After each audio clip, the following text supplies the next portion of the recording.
સમ ખાઈને કહે છે. સાંભળો, અમે બધા અમારા બાળકોના સમ ખાઈને કહે છે રિક્વેસ્ટ કરીએ કે છીએ. આ લોકોએ જેને ખોટી રીતે મકાન ચિત્ર છે, જે ડીપી હતું ને એમાં ફેરફાર કરી નાખ્યો છે, અને તમને ખબર છે કે આવું હાલે છે.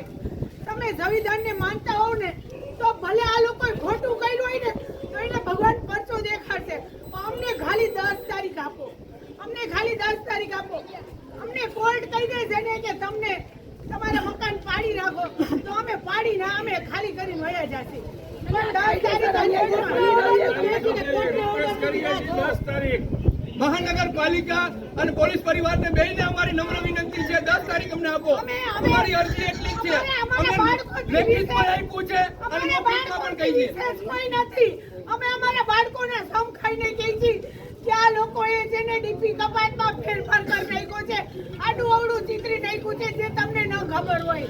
સિરિયસલી હું તો જેને થાકી ગઈ છું, આ લોકોથી થાકી ગઈ છું. હર 2 દિવસે આવીને પોલીસને બોલાવીને પકડાવી દે, હર 2 દિવસે હું થાકી એમ હિંમત નથી તમે આવી. આમ તમાશો જુઓ, તમને દયા નથી આવતી. લોકો માટે હું તમે તમારી ફરજ કરો છો, અમને એનાથી વાંધો કરવી નથી. ખરાબ છે. કોઈ વિકાસ કરે છે, વેકડીવાળા માટે વિકરાથી સાંભળો છો તો એટલું તો વેકડીવાળા વિચારો. માટે થાય